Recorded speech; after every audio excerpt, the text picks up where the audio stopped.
Welcome back to Just Scribble for my last week's size planner setup video. So if you haven't seen my other 2 week's size planner setup videos, the first one being my Crofective paper planner setup and the other one being my Sterling Ink N2 setup video, I will put links to both of those up in the cards so you can check them out. But for 2024, I am using a variety of everyday carry or extension planner options. I decided that I wasn't going to force myself to stick with one option for my everyday carry option in 2024. Instead, I would allow myself to use a variety of planners based on my mood or what we had going on that week and my needs of my everyday carry planner. So I am using a variety of different everyday carry options, 3 of which are week's size planners, and I have all 3 of those set up. And so I've been doing a series of week's setup videos to share with you the week's setups for each of those 3 planners. Although all 3 of these planners are week's size or week's size-ish, Hobonichi week's size-ish, they all have distinctly different weekly layouts, and I've also set them up in distinctly different styles. It's been a lot of fun to be able to use things from advent boxes, from sticker hauls, from my stash, and I really like how I have each of them set up. But this video is my 3rd week's setup video, and this is the setup of my Estelle weeks. So although the Estelle weeks is still week's size, so ignoring the clear cover, you can see that it is basically the same size as a Hobonichi Weeks. It just doesn't have the lip of the hardcover. So the page size is the size of the outside part or the hardcover part of a Hobonichi Weeks, but it is thicker than a Hobonichi Weeks, and it is uniquely different from Hobonichi Weeks and also the other 2 planners that I'm using in that it has a weekly layout and also dated dailies, and it is a 2-book planner set. So it is like a Hobonichi Cousin Avec. You have January through June and July through December, and I have both of these set up and ready to go, and I wanted to share them with you guys. I'm going to scoot this one to the side and we'll focus on January through June first. So I do have this one in a Catspresso Co cover. It has these holographic stars. I adore this cover. I might actually want to get a second one so that they are both in hollow star covers. I may or may not put some decorative paper behind it. I'm thinking I might, but for right now I have it stuck in there without any sort of decorative paper. I did not do anything to the inside of either of these 2 planners. I do think that I'm going to decorate the inside of this with some stickers. I did pull out this sticker because I thought, this is from Tyrian Designs. I thought it was really cute. And I have 2 of these in 2 different styles, and I thought it might be fun to put the same thing on the front of each one of them and do some sticker layering or washi layering, but I haven't 100% decided what I want. So for right now, that's just staying there so that I don't forget, and I did nothing there. And really the setup of both these is identical, so I will flip through this one as well quickly after this one, but it's basically the same thing just for the second half of the year. But on the opening page, the only thing I did was stick down this sticker strip. It's like a washi strip, but it's vertical. It's from a Marshmallow Studio sticker page I had for Hobonichi Cousin that I'm using in my Wonderland 222A5, and so I put that down there just because I thought it was fun, and then I covered the 2024 with a larger 2024 sticker from Lexi Kylie Designs. Then the next 2 pages I covered with these large stickers from Marshmallow Studio. I think the left-hand page was actually blank, but the right-hand page had your yearly overview page. So I had ordered these week size yearly overview stickers from Marshmallow Studio, and I shared them in a haul recently, so I'll link that in the cards up above. But I had ordered these from Marshmallow Studio. I thought they were so cute, but when I was ordering, I didn't even pay attention to the fact that they are a Sunday start, and I am a Monday start planner. But I had ordered 2 sets of them, and I really didn't want them to go to waste, and I also really don't actually use these yearly overview pages in any planners like ever. So I thought I would go ahead and use them in these planners, and since I had 2 sets, I could put them in both planners, and I would just lay them down for a little bit of fun decor. So I don't know that I will actually use these for anything, but I wasn't going to use the yearly overview page that was pre-printed that was behind here anyways, so I decided that I would just cover it up. I think the left-hand page was actually blank, but I laid January through June here, and then July through December here, and then I did the same thing in book 2.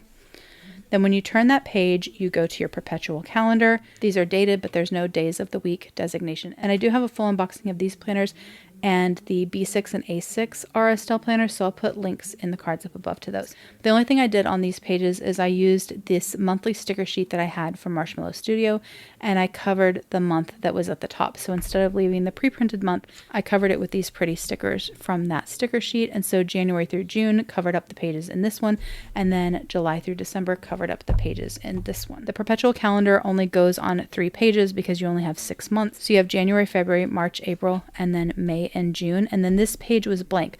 So what I decided to use this page for, kind of inspired by what I'm doing in the planner that I'm designing, is to make this a future planning page. So I took some stickers. I think these are from Lexi Kylie Designs, I think. But I took some monthly stickers that I had, and I took July through December, and I put them here. I'll probably do like some highlighting or something to make like a little dividing line. But I made a spot where I could put future plans that get planned into future months that aren't in this planner, because it's in this book and I will only be carrying one with me at a time. And so I made a spot so I can write down future plans. So if something gets planned when I'm out and about, I can write it down, and then I can bring it home and I can transfer it to the monthly in this planner, and I can put it in my main A5 everything planner. So this is for future planning for anything that pops up that doesn't have a monthly in this planner to write it down. So I put the next 6 months in here. After that, you go into the monthly. One of the things that I love about this planner is that it's a bundled planner, which is my favorite style of planner. So that means that you get your month, and then you get the weeks and days of that month, and then you get the next month and the weeks and days of that month, and so on. That is my favorite way to plan, because then I really only have to focus on this little section of the planner and I'm not flipping back all the time. Granted, if something gets planned into the future and I need to go write it down, I have to go put that into the monthly for that month, but that's just flipping to one section and then flipping back. And so my entire month, I'm just spending in this one little section, and I absolutely love it. The thing that I don't like about this planner is that the weeklies are Monday start and the monthlies are Sunday start. Drives me crazy. But they did sell, let me see, these little redate kits so that you could redate your monthlies and make them a Monday start. So the first thing I did before I did anything else in these 2 books is I redated all of the monthlies. So I made them a Monday start, and I put down the stickers to date the monthlies. I'm not a huge fan of having to redate my monthlies, but I did date an entire A5 common planner for 2023, so it wasn't that hard. I just sat while we were watching holiday movies and I redated the entire thing. Because I knew I was using Marshmallow Studio stickers to do the setup, I actually don't mind the fact that there are stickers on each day. Like I feel like the date stickers and then the decor stickers that I picked, they all kind of go together, and I think that this spread actually looks really, really nice. So the first thing I did was date it. The next thing I did was add Marshmallow Studios. These stickers are from their Hobonichi Weeks monthly kit. There were other stickers in there. There were Day of the Week stickers and decor stickers and things like that. I didn't use any of those. I actually put them in a reusable sticker book so I could use them in the future. The Day of the Week stickers, like the Monday through Sunday, they didn't actually fit in this monthly spread, so I decided not to use those, and I also thought it looked like too much. I'm not a huge, heavy decor person in my planners. I do like stickers and washi in my planners, and I do like decor, but I like just a sprinkling of it, just enough to inspire me to use it and to give me a guide of what colors to use when I'm marking important things in my planner with like a highlighter or a dot marker. I don't like no white space sticker explosion, so I kind of used a minimal amount of those kits, and then I will use the rest of it in other ways. It won't go to waste. I'll probably use some of it in weekly spreads, and then I'll use some of it just to fill into my A5 planner or my social media planner or something like that. But for each month, I basically did the same thing. I took the month sticker and I laid it here, and then whatever date spots didn't have actual dates on them, I put one of the long, like, I don't know, they're like journaling stickers or list stickers or something. So I put the month, and then I put that, and then if there was something important like a holiday, I put the little decor stickers on there just to kind of make that pop. And then I used Lexi Kylie holiday stickers for any holidays. So the 13th is our anniversary, so there was a little heart sticker, so I put the heart sticker, and then I put this little like flag banner thing, and then New Year's Day I did the same thing because those were special days. And that's all I did to decorate the monthlies. The tabs that I used are from Josephine Bow Designs. They have like a holographic finish on them. I'm not sure. It's like a sparkle overlay. I'm not sure if that shows up. They're a sort of pastel rainbow, and I used the first half in this planner and then the second half in that planner, and I just kind of eyeballed the spacing just so it seemed like I was using the full book length for my tabs. After your monthly spread in this planner. Okay, so the battery in my camera died. So I am back to finish filming this video. So I think, hopefully, the last thing I talked to you guys about was how I set up the monthly spreads in this planner. And I went over January and I shared that with you. So after your monthly spread, then you go into your weekly spread. Let me go to a week that I haven't done anything on. You have a dashboard on the left-hand side, and then you have dated daily pages for that week. And then after the dated daily pages for that week, you go into the next week of that month with another dashboard and the dated daily pages, and so on until you get to the next month. Then you have those weeks, those days, then the next month, those weeks, those days, and so on. So the only thing that I did to set up the weekly spreads / daily spreads is in the first week of January. I did do a little bit of decor just to see how I might want to use this planner. I didn't lay down any actual information or any plans, but I did highlight the this week section and the days to kind of help make them pop, because if you look at one of the normal weeks, it's a little hard to see and it kind of all muddles together. So I thought if it was highlighted, it might look a little bit better. The highlighter isn't quite what I wanted because I wanted it to match the washi tape. So I may go back over it with another color and kind of try to tone it down a little bit. I picked a yellow that I thought was lighter than it actually was, but I highlighted the days and the this week, and then I did like a rough highlight on the actual day of each daily page, and then I added some washi at the top. The way this planner is designed, the little section right here is the size of a standard 15 millimeter washi, so that way you can lay washi across there if you want. And then the boxes are designed so that a 1.5 standard vertical like deco box or box that you write in fits perfectly inside the grid boxes, so that you can use your stickers and your washi from your stash to set up these pages. So I added some washi. This washi is from Wonton and a Million, and it's a New Year's like celebration washi. It says cheers and it has champagne and the little wontons. I thought it would be appropriate for the first week of January, so I laid that down. And then I had holiday stickers from Marshmallow Studio, and I put those stickers on the days that those holidays related to. There weren't that many. Most of them were public holiday stickers and that had a place for you to write the holiday. I only used the sort of deco ones and laid them down. So this was the New Year's Day sticker, so I laid that down.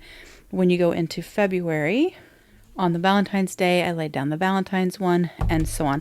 So any of the sort of deco ones, I went ahead and laid them down because I did use Marshmallow Studio on the months, so I thought it would be fun to use up those holiday stickers. But this is kind of how I thought I might decorate the weekly and daily spreads.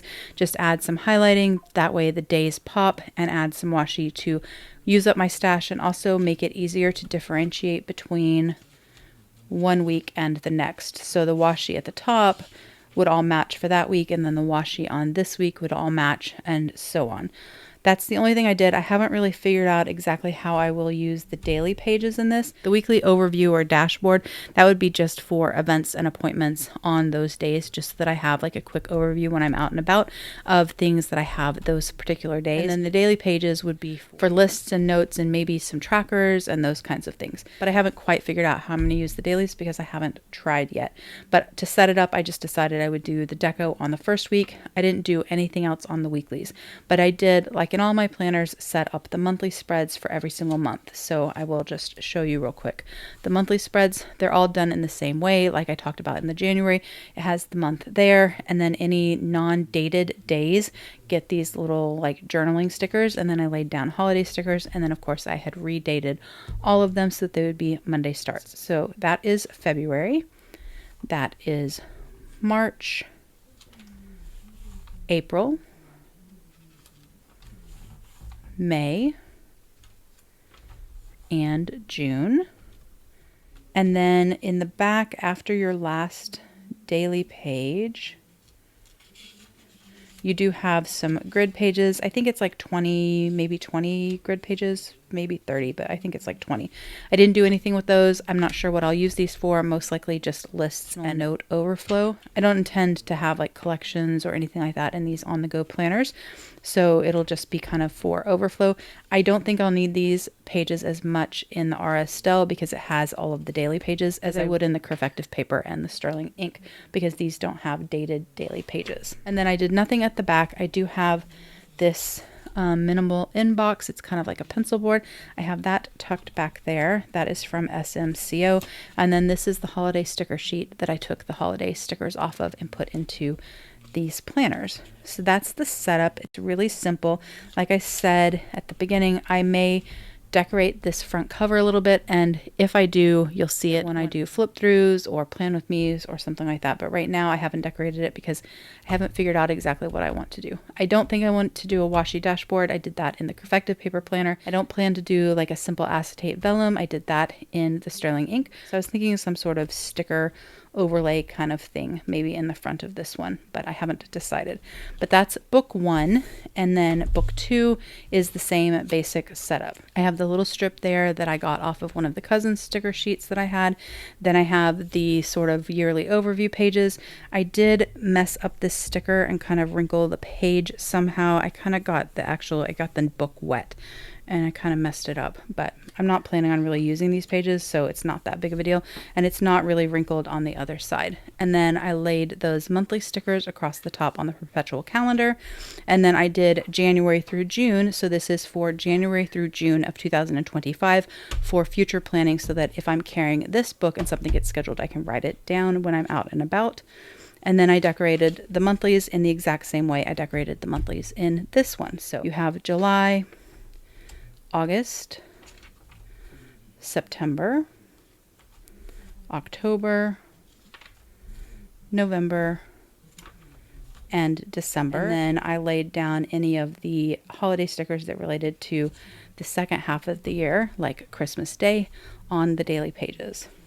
And that is my setup of the Estelle Classic Daily Weeks Planner. So it is a weeks size planner, but with dated daily pages in a bundled format. And I really like it. I don't know 100%, but I kind of think this is going to end up being my favorite of the 3 weeks planners.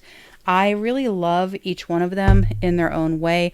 I love the setups that I did in each one, which are all unique and different. And I like the layouts of each one because they're all unique and different. But the Estelle Annie Plans Weeks Planner allows me to pretty much put everything in this week's planner that I would need all in one place. I'd be hard pressed to be able to fit all of our personal on-the-go planning and to-do lists and things in these 2 planners, plus health and wellness like tracking food and habits and all of that kind of stuff, plus stuff for Just Scribble. So using one of these 2 planners, I'd probably have to have a passport notebook or some sort of insert to kind of combine with these to be able to fit everything in, or I would have to really heavily rely on these back pages, which is completely doable. It just works better for me when they're mixed in with the weeks and they're all bundled. That way I don't have to flip back and forth so much, and I really remember to use them, and I remember where I wrote stuff. So I think that this one may end up being my favorite, but that's part of the reason that I'm allowing myself to use different ones, so I can share different ones with you guys and how I would be using them and layouts and all of that, but also so I can figure out if one of these might be my ideal on-the-go planner. Like I said, these are just 3 of my on-the-go planner options for 2024. I do have a couple other options, including my A6 rings, so I will be doing a video sharing all of my on-the-go options for 2024 and what I'll be pulling from when I need a planner when I go out and about. But I wanted to do full setups and share full setup videos for these 3 week size planners. I know the week size, whether you're using a Hobonichi Weeks or a Sterling Ink or Lauren Phelps Design or Paper Test, the Estelle Crafective paper, whatever it is, it's a really popular planner size for your on-the-go planner, your catch-all planner, for faith planning, for social media planning, for health and wellness, for all of the things. I wanted to be able to share different options in that size with you guys and how I would use them and different setups. And so I'm excited to have these 3 planner options for 2024, and I'm excited to have them all set up and ready to go. Like I said, I already have videos for the Crafective paper and the Sterling ink up on my channel, so definitely check those out. This was the 3rd of the 3 weeks size planner setups, and I'm really excited. I love how I have each one set up, and I love how they are each uniquely different. If you have any questions or comments, please don't hesitate to put them down below, and I will definitely get back with you. Give me a thumbs up if you liked this share of my Estelle Annie Plans Weeks Planner setup. Make sure you're subscribed so you don't miss future videos, and don't forget to just scribble.